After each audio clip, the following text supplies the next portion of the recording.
Thank you for tuning in to our brief tutorial on building a National History Day exhibit presented by Utah History Day. Some things to consider before you start. Does your topic lend itself to an exhibit? Exhibits are visual. They use a combination of images, artifacts, and words to communicate. Have you gathered powerful quotes and images in your research? Can you create or borrow relevant historical artifacts to illustrate your topic? Do you enjoy creating visual arts? Are you comfortable working with a 2D or 3D medium? Do you prefer paper crafts to computer work or performance? Yes? Great! Exhibits are the historic entries of National History Day. They have been here from the start and can be great fun to create. You've done your research, crafted your thesis statement, and found the images and quotes to back up your own written arguments. Now what? The first step is to read the exhibit section of the NHD rulebook carefully and completely. Take note of allowable dimensions. Make sure you know when credits are needed and how to do them. Choosing the basic design and structure of your exhibit. You are not required to use a trifold design, but whatever structure you use must fit within the NHD dimensions. As you brainstorm ideas, consider practicality and affordability.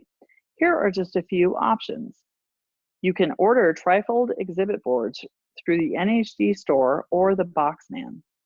You can create your own base structure by stacking 2 trifold boards from the craft store, using foam core, using wood, or using other materials.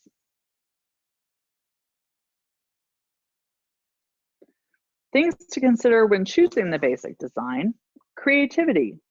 Let your creativity shine as you think of visual ways to communicate what you learned through your historical research and analysis. How can you use historical images and artifacts to tell the story? Many students choose to make complicated structures. While these can be eye-catching, they are not necessary to win. Here are examples of 4 entries that made it to the national contest. They are all on the same topic, the Triangle Shirtwaist Fire of 1911. They vary in presentation from the straightforward exhibit to the intricate Lazy Susan presentation. Each contained different focal points to tell the same story, from the simple list of victims to a diorama of the factory floor, the replica of smoke and fire, to the framed photos of individual victims. While they all make different choices, they all made it to the national level. The contest floor is filled with exhibits of all types. They are all given the same consideration of the enthusiastic judges. One important rule of National History Day is that you must be able to set the exhibit up yourself at the contest without parental help. Can you set up and manipulate the exhibit yourself? You have spent hours researching, writing, and creating your exhibit. While learning the material is rewarding in itself, do you hope to advance? Consider what it might take to transport your exhibit to the regional, state, and potentially national contests. Weight and size should be considered. While a wood base offers strength, it is heavy and difficult to move. Be aware that there is some cost for materials for any exhibit. Set a budget for your project and stick to it. You don't have to spend a lot of money to communicate effectively. Think of creative ways to tell your story that don't require expensive materials. Many visual effects can be created with simple paper and paint. Now that you've chosen your basic design, you can focus on the arts and crafts portion. There are many options for the background: paint, paper, fabric. Some topics lend themselves naturally to a certain background, such as a chalkboard for a topic on education. Choose a medium you feel comfortable working with, again, keeping in mind setup and transport. One of the great things about the NHG contest is the ability and option to improve your project at each level. The judges' comments are meant to be used as ways to improve as you advance from one competition to the next. If you wish to reword your thesis, replace photos, or change text, will you be able to do so without having to recreate the entire board? Students have used Velcro, push pins, staples, and magnets on a tin background to make sure these are interchangeable. Adhesive glue also works, but again, have a plan for change. Be creative, but smart with your font choices. Past students have used Courier for newspaper-related topics or Colonial for Revolutionary War topics. Make sure the font you choose is easy to read and large enough to read easily from a distance. Judges need to spend their time reading the content of your board, not deciphering a curly font. This font might fit the theme of a 17th century colonial history, but would be difficult to read on an entire board. Use varying font sizes to designate title, headers, body text, and captions. The smallest font recommended for body text is 18 point. Captions can be as small as 14 point. Check these size recommendations. Choose a color scheme that is expressive of your topic in some way. Use colored cardstock to frame text boxes and photos. This will make them pop out from the background. Better yet, use one color for quotes, a second color for student-composed words.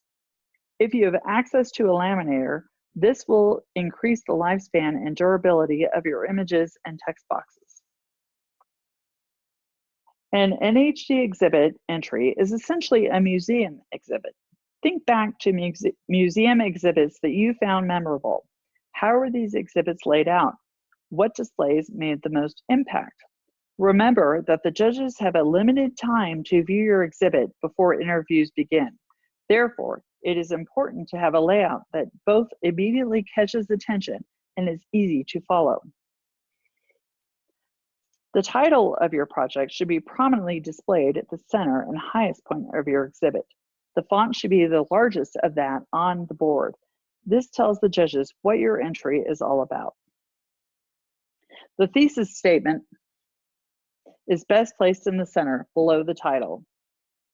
Organize your evidence and narration chronologically, starting with background events and historical context. Then the main events, and finishing with short and long-term outcomes and historical significance. The content should flow like this: before, during, after.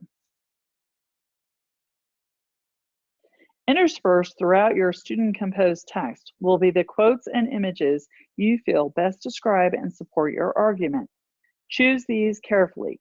Use images and quotes to help tell the story, that show what happened through pictures or words. Some images enhance the story more than others. While telling the story of the Salem witch trials, the story of Giles Corey makes an impact. However, an image of his trial makes less of an impact than one of his execution.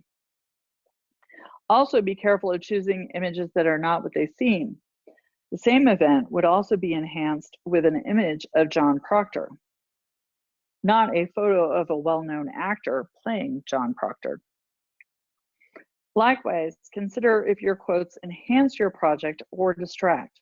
This well-known quote from Eleanor Roosevelt is certainly impactful.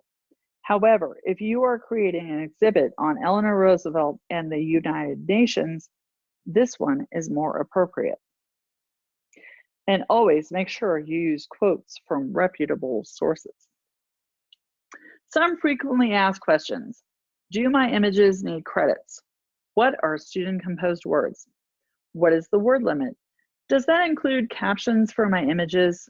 What is considered appropriate parental help? NHG requires a brief credit beneath each image and quote on your board. This should include the title of the image or name of person quoted, date of the image or quote, and where you found it. Each image and quote must also be given a full citation in your bibliography. Credits do not count against your 500 student composed words. See the NHD rulebook for details.